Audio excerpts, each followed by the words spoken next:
The town of Farmington. Respecting history, planning the future. I would now like to call the September 28th regular town council meeting to order. Gary, if you do the honor. I pledge allegiance to the flag of the United States of America and to the republic for which it stands, one nation, under God, indivisible, with liberty and justice for all.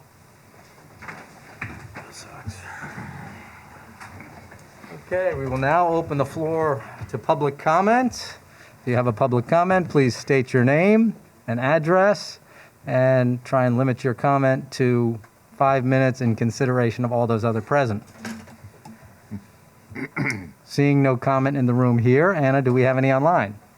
No, unless you want to tell them they can raise their hand now. If you're online and you would like to raise your hand, you may please do so now.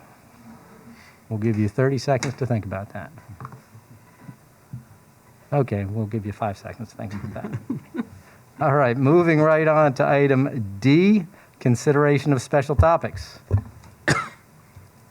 So tonight we have Rose Ponte, our Economic Development Director, and she has 2 topics that she's going to talk about. She's first going to go on and show the council and the members of the audience Explore Farmington 2.0, and then from there she's going to just give a economic development update for the town council. So welcome, Rose, and come on up.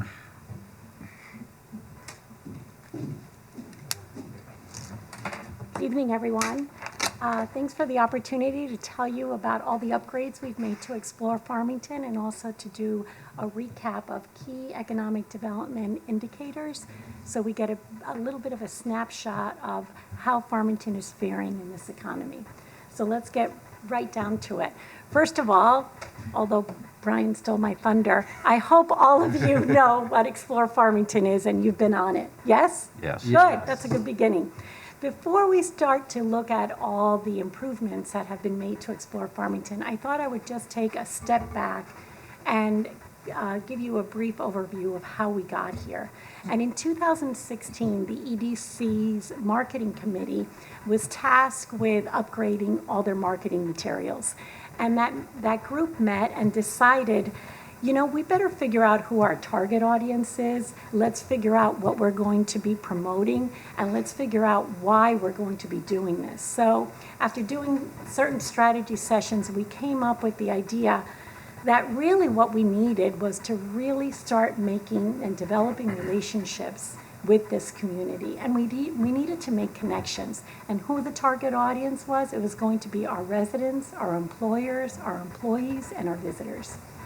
So now that we knew who we wanted to speak with, we knew what we wanted to tell them, pretty much all the wonderful things that make this community as successful as it is, how are we going to get there? So the EDC approached 7 local marketing firms and had them give us proposals. To get all this done, knowing that we do have limited staff and also limited financial resources for a brand new initiative.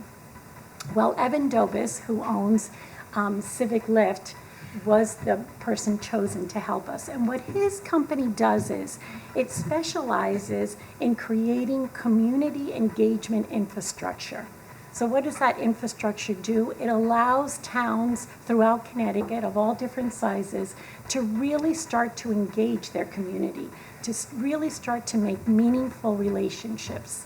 Because what did the EDC want to be known as? We wanted to be known as that single point of contact for communication. So if a business is looking to expand in Farmington, if a business is looking to come to Farmington, if there's a new resident trying to figure out what's the best pizza restaurant, we wanted to be that source of trusted communication. We wanted to make sure our communication was current, trustworthy, relevant, and really hyper-local because it was going to be interesting for our end users. So it's funny because Civic Lift has realized now, after doing these websites for other towns, that it's really brought about not only measurable economic growth, but it's also really brought vitalities to these communities. So we went and embarked on this, and in November 2017, we kind of did a little soft opening. We kind of put some feelers out. Some people started looking at it, and in January of 2018, we did a big unveiling at one of our business breakfasts, and yes, people loved it. People signed up for it. And you know that saying, build it and they will come? Well, we thought the hard part had been done, all the hard work. We built it. But did they come? They came, but they didn't stay. Why? Because already people were very used to getting their information from different online sources. Facebook, Instagram, Twitter, LinkedIn. All of a sudden, we were competing with all these other platforms. So we decided that the best thing we could do is really start to drive content and drive people to explore Farmington, because we were sure once they landed there, they would see its value. So we decided that summer that we were going to write a weekly email. We chose the summer because days are longer, people are looking to relax and there are more events happening. And we thought if we did a weekly email and mailed it out to our distribution list, then people would start to know what events were around and start using the site more. Little by little, we realized it was working. We realized it because a couple of times people would email me and say, my friend forwarded me your email, how can I get on your list? All of a sudden, we saw more and more businesses putting events on Explore Farmington because, as they told me, when you mention it in that email, our audience numbers go up. So we knew we were doing something right, and we knew it was a good idea. But the summer ended, and I thought my writing of weekly emails was over. But Kat advised me, well, before we stop these weekly emails, don't you think we should survey everyone and see what they think? And sure enough, everyone responded to the survey. A lot of people responded, and they said, please don't stop those weekly emails. They continued to grow. And then instead, when you can't beat them, join them, we said, okay, we're going to do our own Explore Farmington Facebook page. We're going to do our own Explore Farmington Instagram and even an Explore Farmington Twitter page. All of those efforts started to leverage one against the other, and the site started to grow. And we did start to be known as the in place to get your local information. But it really solidified in our minds the importance of this investment in this infrastructure when in March 2020, it seemed that in a blink of an eye, the world shut down. Now all of a sudden, we needed information. Everyone needed information. And I spent that first weekend working with Evan Dobis, really taking our Explore Farmington site and being able to transform it into a COVID-19 response site. Now, all of a sudden, our businesses were able to tell the community what were their new hours. Our residents could understand who's offering testing. We could get the latest resources to our businesses, whether it was PPP loans or what safety guidelines they were going to be opening with. So the ability for this infrastructure to change that quickly was something that Evan had told us about, but we really saw it in action. Then what really was very rewarding was in April, Ion Bank called me. And they said, everything that's going on in Explore Farmington and these weekly emails and the communication and the relationships you're developing, that's how Ion Bank does business. And we'd like to sponsor this initiative because we think it's that valuable. So those are two things that in my mind really told us we were on the right track. And sure enough, we took some of that sponsorship money and decided to reinvest it right into the site and make it even better because it was now almost 5 years old. Before we go to the site, let me just tell you some statistics. Last year alone, we sent out 77 emails with an open rate of 30%, which is pretty good, those open rates. My marketing guru over there is shaking his head yes. They were a total of 4,504 clicks. I'm amazed when I look at this reporting that everything is down to the click. We have 9,017 unique visitors and users of Explore Farmington in the past year. We have 452 registered users. Those registered users are people that want to promote their business and upload information about their events. 3,972 events have been submitted so far. That's almost 1,000 events a year. And we found out that 68% of the visitors come to the site directly, which really speaks to the fact that there is site awareness in the community.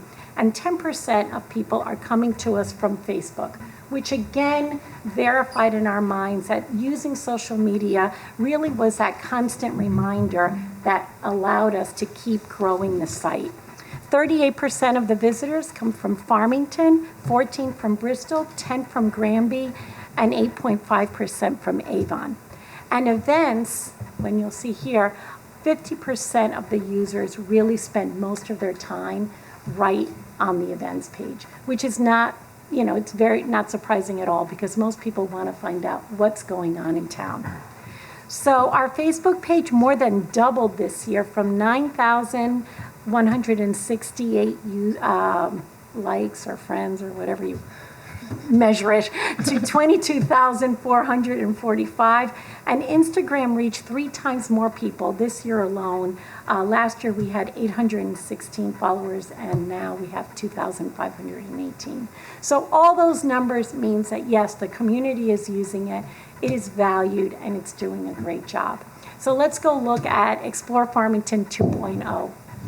So what we did was, you can see right on the top, we made sure that we have joined the newsletter. That's very important because when you join that newsletter, that gives us your direct email, and now that email address allows us to communicate with people who have told us they want these emails. So we're not stuffing lots of emails in people's inboxes that they don't care about.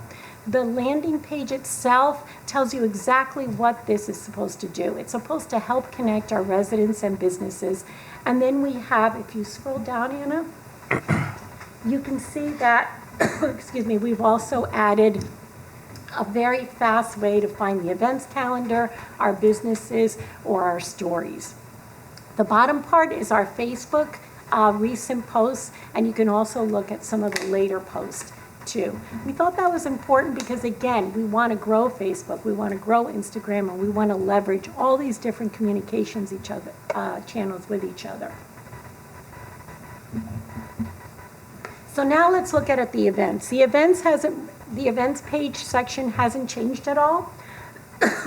But for those of you that kind of want to know the ins and outs, this particular page is very important for us because it allows everyone to upload their own events. We really don't have the staff to be able to upload and find out all these different events. But when people upload it themselves, if there's any type of a change in their schedule, of all of a sudden the event has to be moved virtually, they can go right in the site and edit whatever they've submitted. So that's a very important thing. When you go to the places map, we've had, I think, over 400 places uploaded to the places map. And there you can look, let's say if somebody wants to find out all the restaurants in town, they can toggle off everything except for food and drink. And then right there on the map are all the food and drink restaurants. You hit any one, tap on any one of those, and sure enough, you'll see the Farmington Farm Truck, and you can visit their website, and it goes directly to that business. We are just kind of the connector in town, but really we want that connection to be made between the consumer and the store, the resident and the business directly. We feel that is the best that we can do. When we go over to stories, those are really local blogs that we like to write about. Ion Bank is that first one. They do a monthly column. I've told various people that they can also do columns. So anybody who likes to write and write about things that are happening in town, I welcome them to be authors. We really just try to continually make this site interesting, because if it's very stagnant, you won't want to keep coming back. We want you to keep coming back and say, I wonder what else is new, what else is happening. But the real upgrades have been in the guides. We always had an Eat Local guide, Shop Local guide, and Stay Local. We've added a couple of more guides, but we've also made the guides look a little bit more interesting. At Eat Local, for example, we have all the different restaurants in town. We've added all their logos so people can see the brand and start to connect with that brand.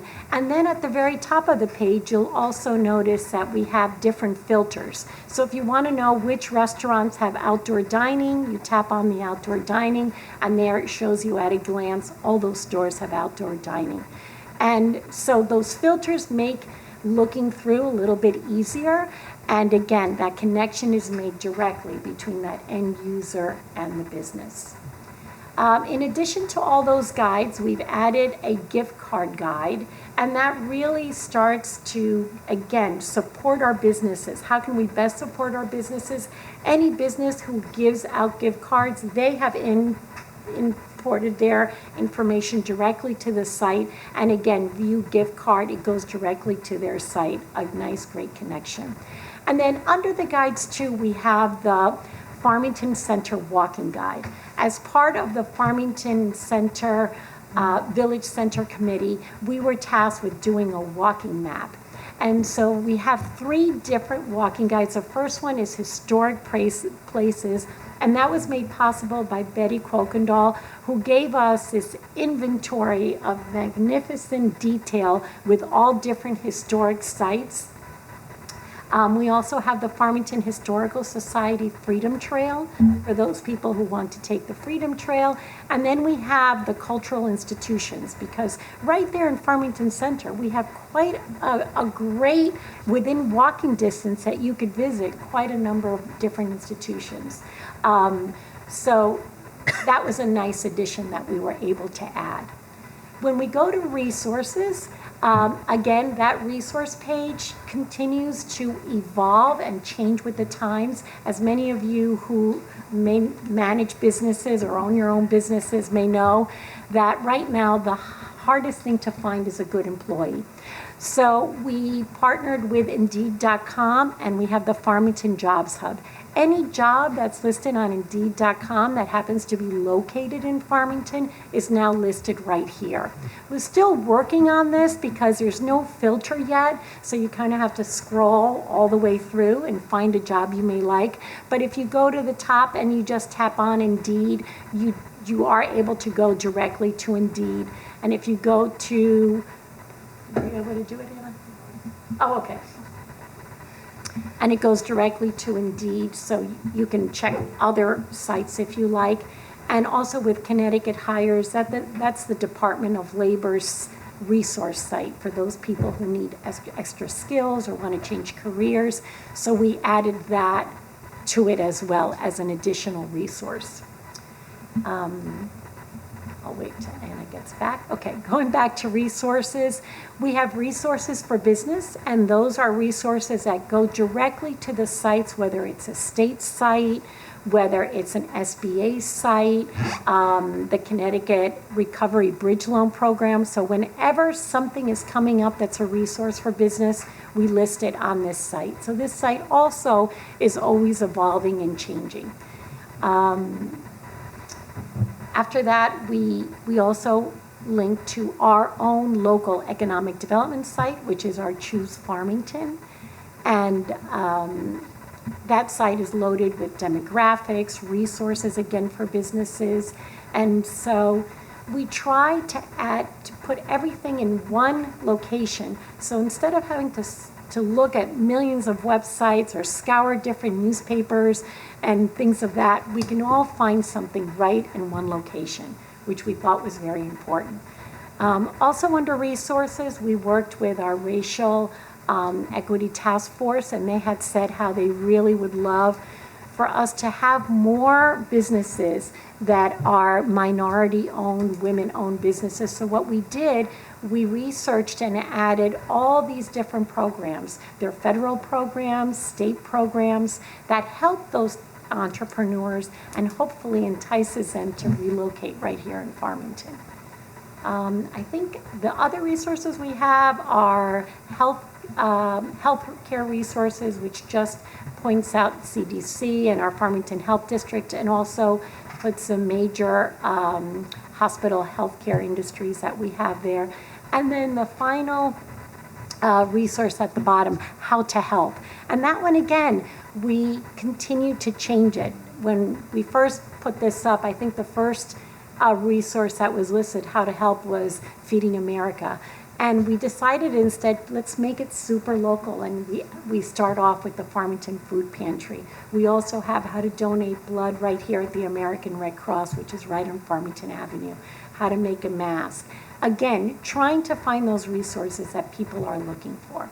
So overall, those are the upgrades. We will always be changing them and trying to find new ways to do things. And I thought maybe if anybody has any comments or questions, we can do this now and then finish up with the data. Right. Questions, Brian? Just one question, which number one, I think that is just absolutely spectacular. Oh, thank you. I just love watching the growth and expansion of our audience and of the content on Explore Farmington. Because I remember when we started it, how wonderful it was and how we struggled to get people on board, and I just love seeing the growth. So congratulations to you and your team thank you. for doing that. Yeah, it's an effort by a lot of different people, that's for sure. Absolutely. One question I had Yes. though was, and we talked about this over the weekend, Yes. because we have so many people going there, is it possible, or is it even, is it possible to put maybe town news, and by that I mean if we have road closures or things that the town wants the citizenry to know about that they may not see or always get on something like maybe the Patch or go to a paper and not see?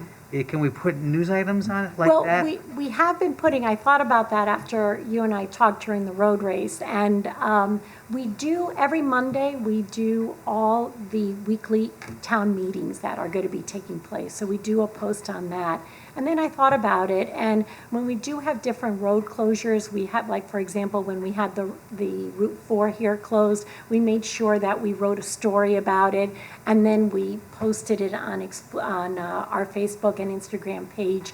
And during Stormy Isaias, we had a daily email that went out giving the updates. You know, when is your power going to be restored? What's happening? So we have done that on occasion, and I think perhaps the best way to do it is through those stories, through the blogs, to be a little bit more consistent. Because I think you're right, people do want to, you know, they're craving that news, and we don't really have a local newspaper just for Farmington. So adding some news items is something we'll definitely It consider. just seems like a perfect vehicle for that. Yeah. Rose, Yes. maybe where that could go is on, like, because I get nervous because that's what a lot of the website is, but it gets lost in the town's website. But Yes. maybe like on the front page, because on the front page of our town website, we have like the top news items. Right. Maybe we could mirror those Yes. top news items. When those change, they go onto your website Exactly. too. So Yeah. it's sort of the No, same that's a thing. great idea. Something along those lines. Yeah, we want to make it front and Excellent. center so people, you know,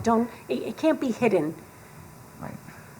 And I love how you integrate everything, and that's just another perfect example of integrating information, putting it in the Yes. clearinghouse. Excellent job. Oh, thank you. Thank you so much. And I appreciated the news when you did, as you said. You had those road closures, you had the updates during the hurricane, so Yeah. it was a great start on that, but continuing through would be. And you know, when we first did this Explore Farmington infrastructure, we didn't realize, you know, we didn't anticipate all of that. But when we were hit with COVID, we were hit with Stormy Isaias, boy, were we happy we had it. It was really a great investment. Other questions? Yes. Ed. Oh, sorry, I'm not the one supposed to be calling on you. No problem. So I definitely echo Ryan's praise. I think you and Evan and others that have been involved have done a great job with the website. It was amazing to thank see you. it as a COVID resource during the height of the pandemic, and it's amazing to see all the growth and people going to the Explore Farmington website. My question is on kind of like the different parts of the website, the events, the places, the stories, the guides, and the resources. I know you were talking about clicks before. Do we know like which one of those sections gets the most clicks? The most clicks is events. Is events, So okay. people are spending more than 50% of their time looking at events. Mm-hmm. And believe it or not, some of the stats even tell us how long they spend. Mm. And I guess they're spending over 30 minutes on some of them. And I think that the way I go on some of these sites, it's 30 minutes because it's on my laptop and I go answer the phone or something. But I do think that it does, people are interested and they'll go into, right to the events, read it. So it is interesting to see, but it does show us that people are using it and staying on it for a little bit of time. That's great. Chris? Thank you, Rose, and I'll echo the comments too. But I think just one thing that I know, does West Hartford do they have a sort of a community marketplace where you could sell things? Is that something that we could do on that, or? You know what? I think that might be difficult. Okay. To start getting involved in the buying and selling and all of that. I know Facebook has each community has their own buy and sell type thing. I don't know if that's really something we could do. But West Hartford has something that I'm kind of envious of, and that is WeHa, which is just their West Hartford kind of online newspaper source. And it's really quite robust.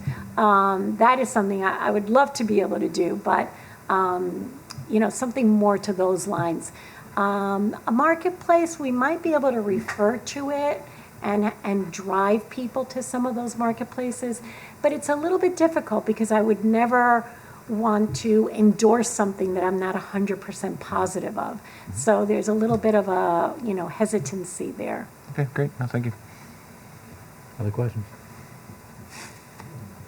Okay. Well, I'm just going to say a couple of things. One, I love the maps. Obviously, I've been to some of your maps. It's great. It's great to see where the restaurants, where the businesses are, but also the historic maps and discover what we might not have realized and discovered in the past. It's great to have it all there. The businesses.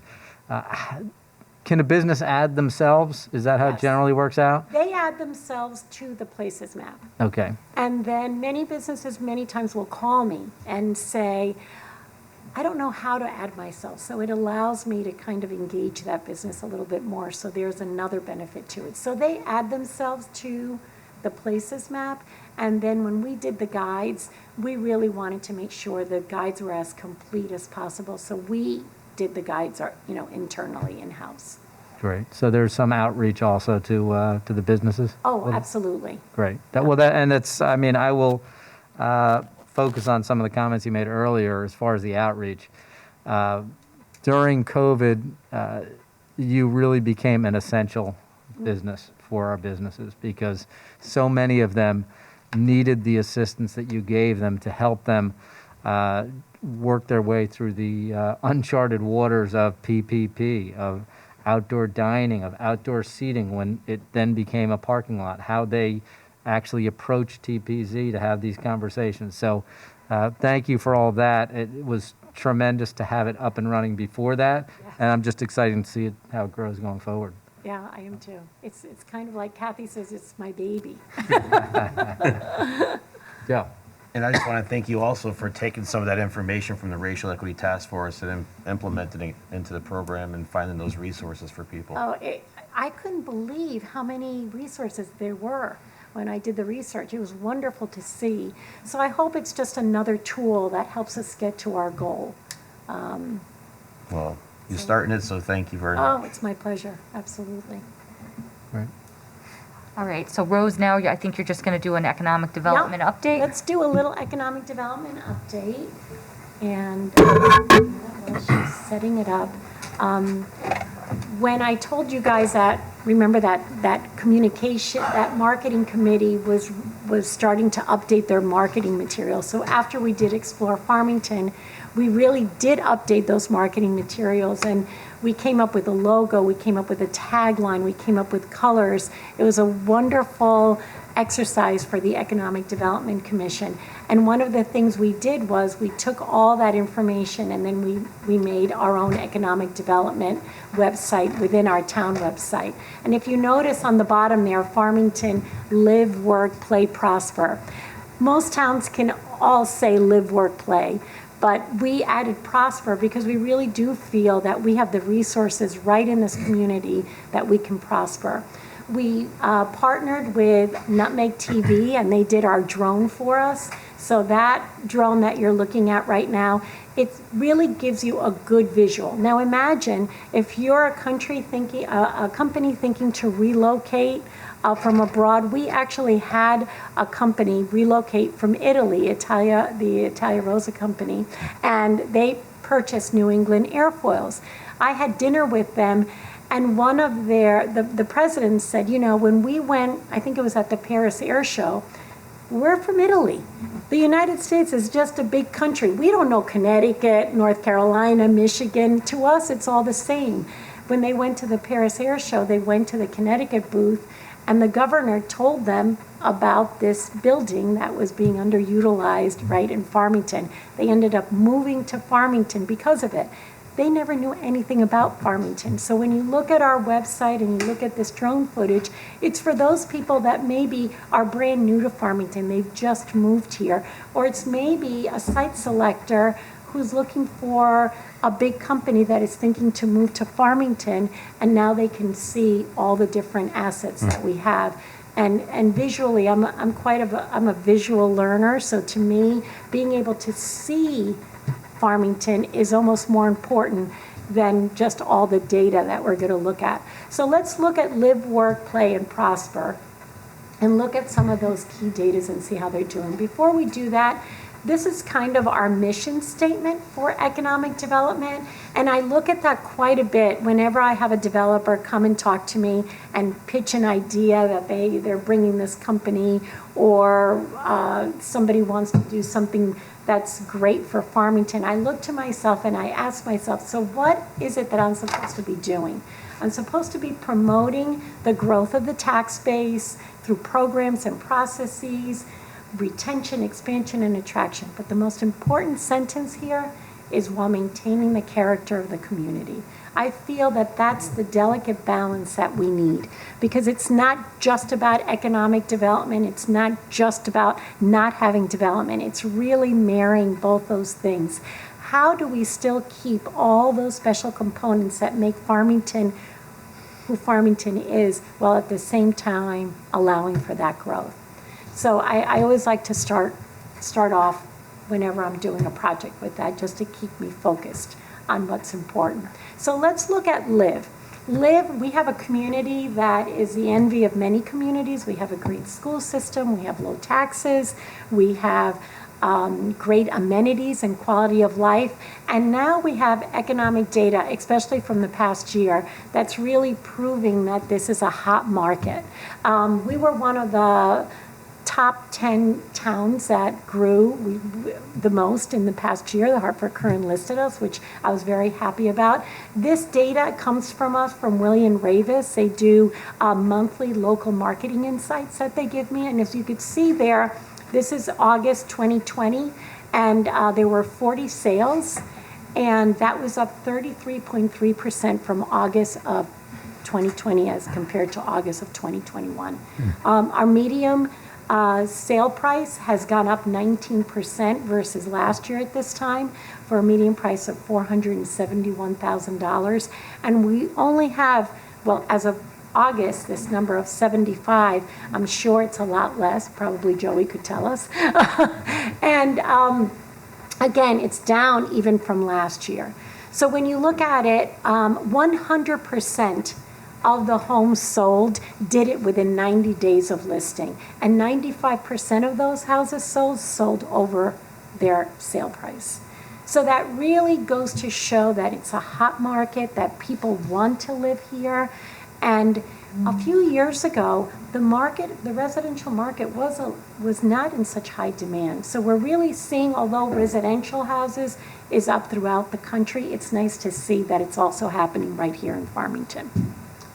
So the next slide is really about work. And I know most of you know this already, but we have a thriving business community. And it's a very diverse stock of businesses. We go from Fortune 500 headquarters to small mom and pops to everything in between. And how do you meet all those different needs? That's something that we work really hard on.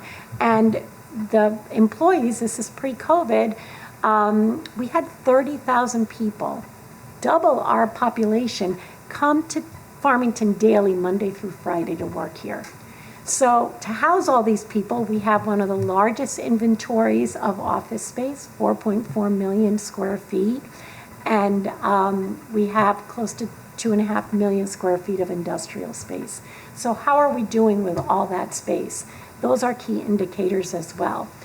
The office space, that's a space that I'm always concerned about, especially now because we have such a large inventory, and with this new, new normal that is going to be a hybrid work remote, what is going to happen to our parking lots? Many times I'll drive around, and the first time in the spring of last year when every parking lot was empty, it really, was an eye-opener.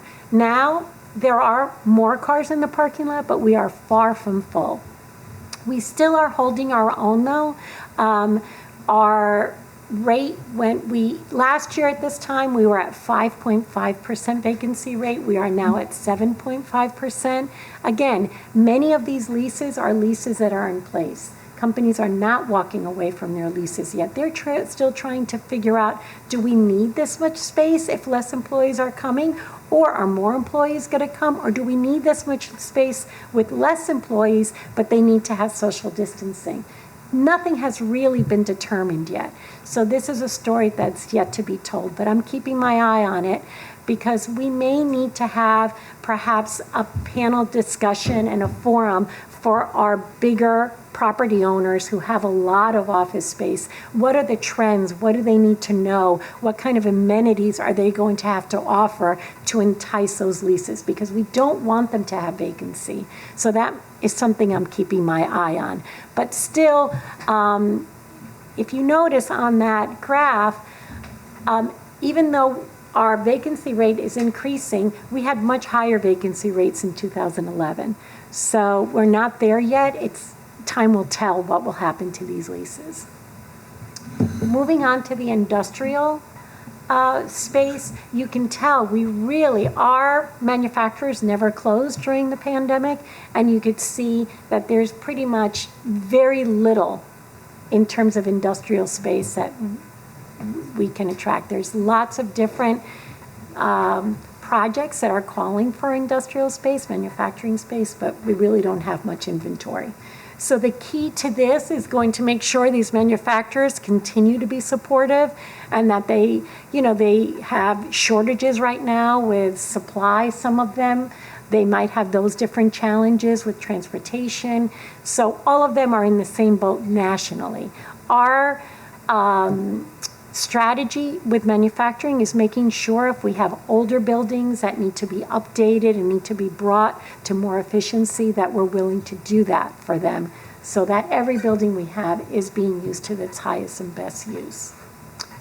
So moving on, we're going to be looking, I didn't do anything about play because we all know we can play a lot in Farmington and that we have great amenities. So I skipped that, but I did go to start to look at Prosper. And if you look here at the commercial tax growth, it is climbing. And when you have a big grand list, even a little bit of growth is a lot in dollars. And so that is consistent growth, and increases are very good. And then looking at that percentage that the commercial tax base contributes to the overall, it continues to climb, and we're up to 33% now. And that is huge. I live in Harwinton, and I think residents contribute 99% to the grand list. We're very lucky here that that burden is not shouldered only by our residents. Another idea of prosperity. So then we start looking at the mill rate, because that's one of those tools in my toolbox that I have. So when a company who's thinking to come to Farmington says, what are you going to do for me? What kind of incentives do you offer? What kind of a tax abatement are you going to give me? And I always like to say, oh, you'll get your tax abatement on your July 1st tax bill, because we have the lowest tax rate of all the surrounding towns. You won't find a better value for your money. And sure enough, when you look at all the towns in the Farmington Valley, we are the lowest. So that's always music to the ears. You go back to those office property owners, they tell me that many times they will win out on a lease because their lease can be less expensive than a lease in a surrounding town because our taxes are lower. So it makes a big difference. Then we started to look, well, how about the Hartford region? There's about 40 towns in the Hartford region. We used to be the lowest, but then there's now 3 towns that are just a bit lower than we are. But when you look at those towns, you have to ask yourself, they're smaller towns, are they delivering the same type of town services that we are? Windsor Locks has a very thriving economic development community in and of itself because they have a lot of commerce also. But overall, we're doing quite well. The one that worries me a little bit is I look at Southington and they're getting, or maybe we're getting close to their mill rate. So I want to be able to still say we're one of the lowest. So something to think about. And then finally, when you compare our mill rate to all those towns which we compete with for share of the region's business activities, and again, we are the lowest. And in all conversations, people do look for that. At the end of the day, the dollars and cents speak volumes. So moving on, what are some future considerations that I'm kind of focusing on? And again, it's that uncertainty that is still with us. Nobody likes uncertainty, that's for sure. Well, we definitely don't like it in business. So that uncertainty that is still with us is something that, causes us some consideration. How are we going to deal with it? Our large office inventory and this new remote work model, how do we know what it's going to be? We don't. But it's my opinion that I think there is such value in face-to-face interaction and in collaboration. I do think that perhaps for the immediate future, there will be quite a bit of remote workers, but I think overall, there is going to be a return to the office and they'll find value in that. So I think, I'm hoping that that's the case. Preserving our character, very, very important to all of us, but also sometimes preserving our character will limit in future growth. And again, it's a balancing act, but we have to put that under our list of consideration. Maintaining excellent services while keeping our taxes low is another big consideration. I know myself, I usually am sticker shock when I pay my grocery bill, my gas bill, everything has gone up. I just paid to fill my tank of oil. It cost me a heck of a lot more than it did last winter. So with all those costs across the board, we're going to feel it on the municipal side as well. So trying to keep that balance again. But it's not all bad, because I'm of the opinion that when we are under these challenging, uncertain times, this is a time that gives us an opportunity to look at things from a different lens.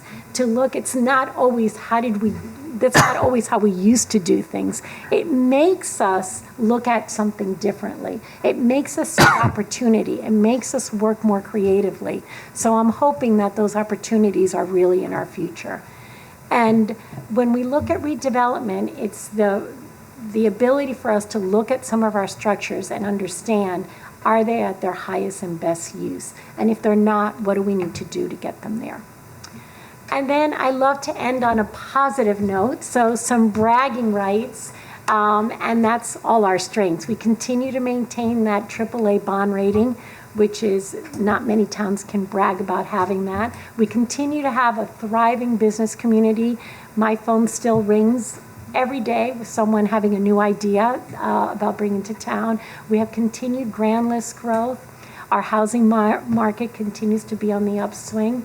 We had that 5% population growth, which is great, and we still have the 3rd lowest mill rate in the Hartford region. So those are all great things to brag about. So we'll continue to do our best to keep Farmington the economic leader that it is. And if anyone has any questions, Thank you. ask away. Are you seeing any trends coming out of the West as far as office space being redeveloped or turned into different things? You know what? I just read an article today that Texas has started to see a lot of employees come back, which surprised me because Texas still has pretty high COVID numbers. But they are seeing that, they are starting to have more in-person meetings, but nothing yet that's really, I know that the tech companies continue to be really hot and heavy on office space. Apple just bought, I think, a very large purchase that was reported today at Silicon Valley. So if that's, if we're a little bit behind them, it looks like they're still investing in large properties. I know even in New York City, Google just did a huge investment in having a brand new office building in the heart of New York City. So those investments tell me that yes, it's going to change again, at least I hope so. Thank you. Other good, Chris? Yeah, thank you, Rosa. And just again, I'd like to say it's nice to know we're in good hands. I mean, Oh, I thank can't thank you. you enough for your presentation, just your enthusiasm when you present to us. It's just wonderful. I was just thinking, being on the building committee and we're trying to get the high school referendum passed, and even some of my neighbors across the street said, if you don't pass this, we're leaving. And I know you don't have any data or anything, but anecdotally, have you heard anything out there saying, hey, we're really happy the school passed, that's being reflected in the community, the businesses, and everything else?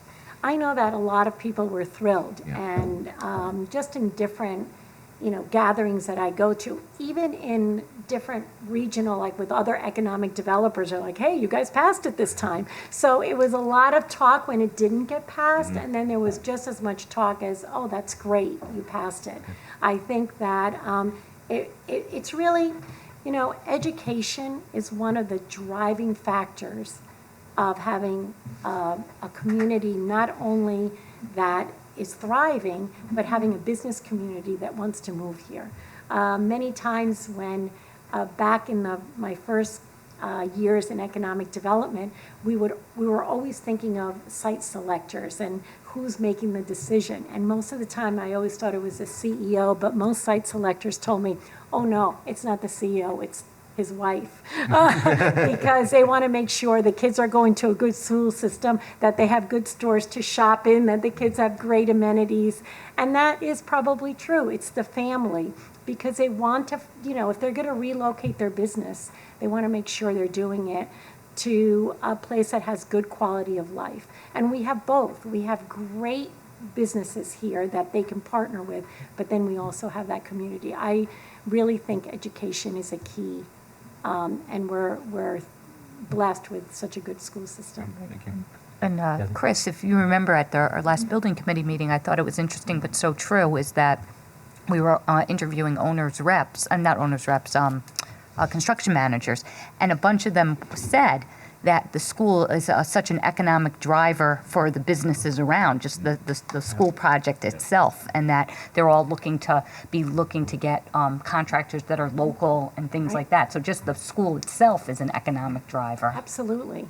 And there's been a lot of studies about that, not only when a good school system, what it does to the whole community, but even the building of a new school, that attracts a lot of people too. The project itself, like Kathy just mentioned. Great. No, thank you. Other questions? I got one. Hi, Rose. Thanks for the great presentation. Speaking of repurposing, what is the trend now for space like the mall? Example, Lord and Taylor.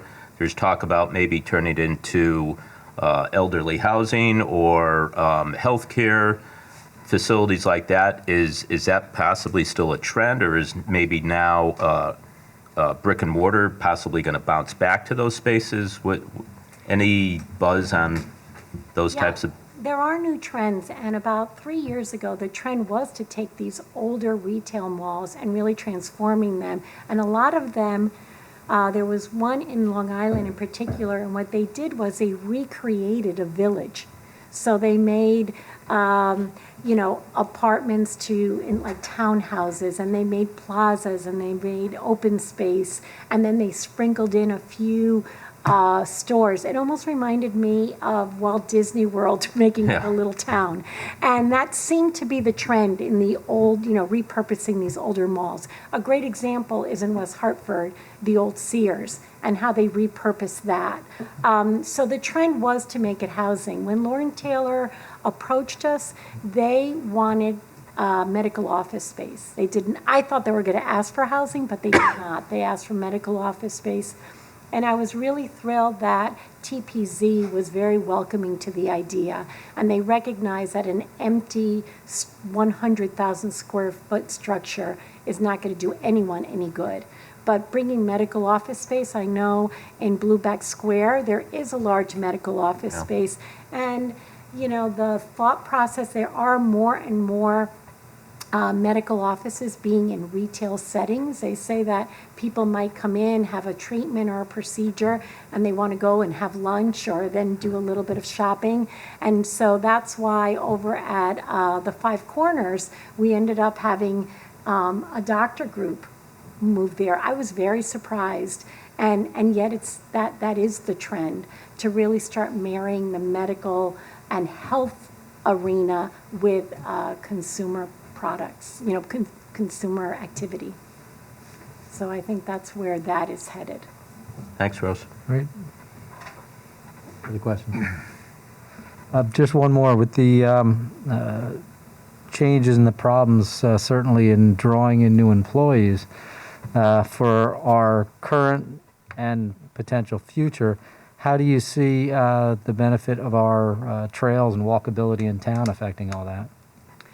Well, I think I shared with you one day, or perhaps I shared with Kathy, I was over having a business visitation over at Trump, and he explained to me, one of their Trump leaders said, you know, we're trying to get the best and the brightest to come and join us, and we can match anybody's salary. But you know what? We can't match that cool factor. And they said, you know, New York, Boston, they have this cool factor that all these young professionals want to go to. And that is true. But then they finished it by saying, we can't tell you those candidates that we really want, we'll bring them to the Farmington campus and we do the interview on the trails. And 9 times out of 10, those candidates are like, this is the coolest thing. And so those trails really make a big difference. And I think it's an amenity. I know that I've spoken many times to a lot of employees that are in our bioscience corridor, and many of them are asking me, why, you know, we'd like to ride our bikes here. You know, how they really wanted more sidewalks in that area. They'd love to get out of their, you know, lab or out of the hospital and be able to walk to the different, you know, to butchers and bakers. They don't want to get in their car. So I think it's that feeling of being outdoors, getting out of the office. So if we can improve pedestrian connections and walkability, I think it really will be an amenity that will continue to bring success. Right. Thank you. Okay. Is there any other questions? That's it for Rose. Okay. Thank you, Rose. Really appreciate Oh, my it. pleasure. Thanks, Rose. Thank you, Rose. Yeah. Before we move to item E, I must apologize. I was remiss at the beginning of the meeting. I was intending, and we will have it now, to just have a moment of silence in support of Officer O'Donnell, who was injured in a terrible work-related accident. So if everyone could just take one moment of silence.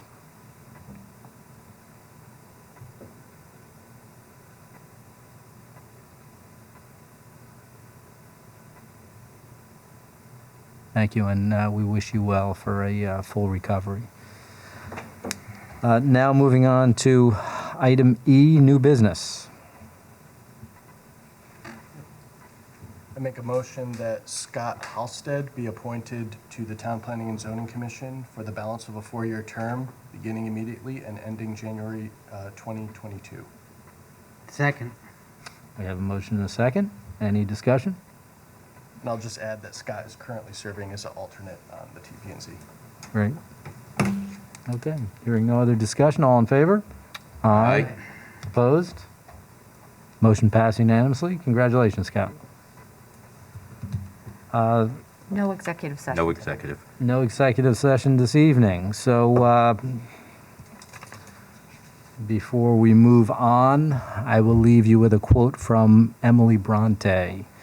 Every leaf speaks bliss to me, fluttering from the autumn tree. With that, I will ask for a call for adjournment.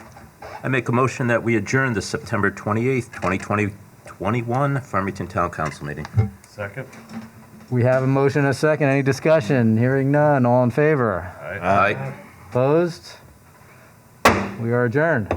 Thank you.